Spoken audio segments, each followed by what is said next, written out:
Dicot stem के जो सबसे ऊपर वाली लेयर होती है वो एक्चुअली कुछ रुएं की तरह की साख्तों से भरी हुई होती है, जिन्हें हम एपिडर्मल हेयर कहते हैं। ये हेयर मल्टीसेलुलर होते हैं। इसके बाद क्यूटिकल होती है, ये एक वैक्सी लेयर होती है जो पौधे के अंदर से पानी को बाहर निकलने के लिए रोकती है। जो टेरेस्ट्रियल एनवायरनमेंट के प्लांट्स हैं उनके अंदर क्यूटिकल प्रेजेंट होती है, जो पानी को एक्चुअली पौधे के जिस्म से बाहर निकलने से रोकती है। उसके नीचे वाली जो लेयर होती है वो एपिडर्मिस होती है और ये पैरेन्काइमा के सेल से बनी हुई होती है। एपिडर्मिस के नीचे का जो हिस्सा है वो एक्चुअली हाइपोडर्मिस कहलाता है और हाइपोडर्मिस के अंदर 3 तरह के सेल होते हैं।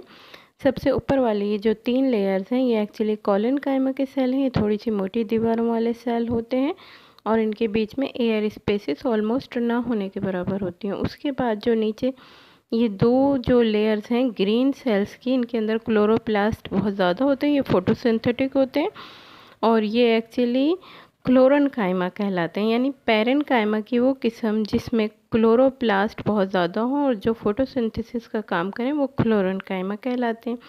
उसके बाद नीचे की तरफ ये जो 3 लेयर्स हैं ये पैरेन्काइमा के सेल्स हैं। ये बड़े बड़े सेल्स होते हैं, इनके अंदर एयर स्पेसेस प्रेजेंट होती हैं, इनकी सेल वॉल थिन होती है और ये अमूमी तौर पर कंडक्शन ऑफ वाटर का काम करते हैं।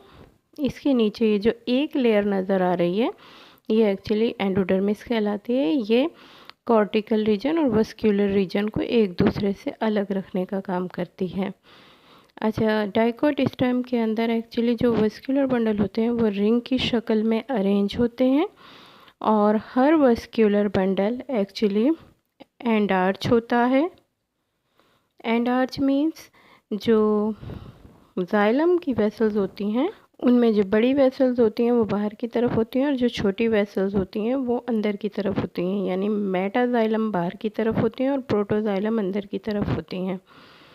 एंड ये जो वेस्क्यूलर बंडल हैं ये ओपन होते हैं। ओपन मीन्स इनमें कैम्बियम प्रेजेंट होता है, यानी ये जो येलो कलर की लेयर्स नज़र आ रही हैं ये कैम्बियम की लेयर्स हैं। और जब कैम्बियम वेस्क्यूलर बंडल में प्रेजेंट हो तो ऐसे वेस्क्यूलर बंडल को हम ओपन वेस्क्यूलर बंडल कहते हैं।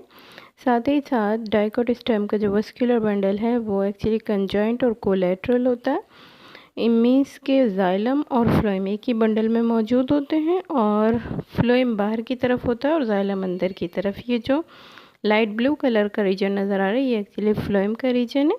फ्लोएम बाहर की तरफ है और जाइलम अंदर की तरफ है। और जो सेंट्रल रीजन होता है वो पित्त होता है। एक्चुअली पित्त के अंदर तमाम पैरेन्काइमा के बड़े बड़े सेल्स मौजूद होते हैं, पतली दीवारों वाले, जो कंडक्शन ऑफ वाटर का काम करते हैं।